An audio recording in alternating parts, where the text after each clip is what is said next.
Let the world hear his word. அவனவனுடைய கிரியைகளின்படி அவனவனுக்கு நான் அளிக்கும் பலன் என்னோட கூட வருகிறது. வெளிப்படுத்தல் 22வது அதிகாரம் 12வது வசனம். ஒருமுறை வயலின் இசை மேதை ஃபிரிட்ஸ் கிரைஸ்லர் ஜெர்மனியிலிருந்து ஒரு இசை கச்சேரி நடத்துவதற்காக லண்டன் செல்ல நேர்ந்தது. போட் வருவதற்காக அவர் காத்திருந்தார். லண்டன் செல்ல இருந்த போட் வருவதற்கு இன்னும் 1 மணி நேரம் ஆகும் என்று அவருக்கு சொல்லப்பட்டது. எனவே அந்த 1 மணி நேரத்தில் அங்கிருந்த ஒரு இசை கருவிகள் விற்கும் கடைக்கு சென்று பார்த்துவிட்டு வரலாம் என்று அங்கே சென்றார். போகும்போது தன்னுடைய வயலினை கையில் எடுத்துக் கொண்டு சென்றார். அந்த கடையின் உரிமையாளர் கிரைஸ்லர் தன்னுடைய கையில் வைத்திருந்த வயலினை தன்னிடம் காட்டும்படி சொன்னார். அதில் ஃபிரிட்ஸ் கிரைஸ்லர் என்று எழுதப்பட்டிருந்தது.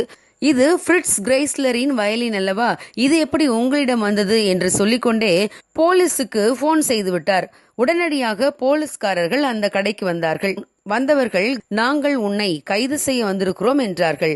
அதற்கு அவர், எதற்காக என்று கேட்டார். நீ ஃபிரிட்ஸ் கிரைஸ்லரின் வயலினை கையில் வைத்திருக்கிறாய் அல்லவா, அதற்காகத்தான் என்று சொன்னார்கள். அதற்கு அவர், நான் தான் ஃபிரிட்ஸ் கிரைஸ்லர் என்றார். அதை கேட்ட அந்த போலீஸ்காரர், நீ எங்களை ஏமாற்றி விட முடியாது என்றார். அதற்குள்ளாக போட் கிளம்பும் நேரம் வந்தது. அவர்களிடம் விலைக்கு பேசுவதற்கான தருணம் அவருக்கு கிடைக்கவில்லை. எனவே ஃபிரிட்ஸ் கிரைஸ்லர் போலீசிடமிருந்து தன்னுடைய வயலினை கேட்டு வாங்கினார்.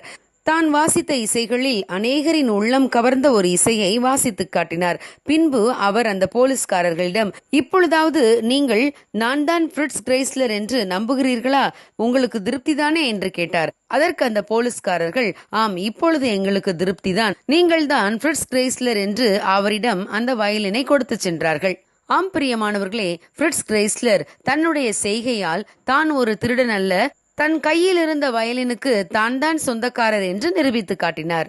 நாம் யார் என்பதை நம்முடைய செய்கைகள் தான் வெளிப்படுத்தும், அவைகள்தான் நம்மை நிரூபிக்கும்.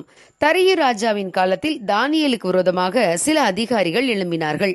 தானியேலை எப்படியாவது குற்றப்படுத்திவிட வேண்டும் என்று அவர்கள் நினைத்தார்கள். ஆனால் முடியவில்லை. எனவே அவருடைய தேவனுக்கடுத்த காரியத்தில் அவரை குற்றம் பிடிக்க முகாந்திரம் தேடினார்கள். அதன்படி தரியு ராஜாவிடமன்றி வேறு ஒருவரிடமும் விண்ணப்பம் பண்ணக்கூடாது, மீறினால் அவர்கள் சிங்க கெபியிலே போடப்படுவார்கள் என்று கட்டளை பிறப்பித்தார்கள். தானியேல் இதை அறிந்திருந்தும் தன்னுடைய வழக்கத்தின்படியே எருசலேமுக்கு நேராக தன் பலகணிகள் திறந்திருக்க தினமும் 3 வேளையும் தேவனை ஸ்தோத்தரித்து ஜெபித்தார். தான் மனிதருக்கு பயப்படாமல் தேவனுக்கு பயப்படுகிறவர் என்று தன்னுடைய செய்கைகளால் நிரூபித்தார். தேவனும் தானியேலை விட்டுக் கொடுக்கவில்லை.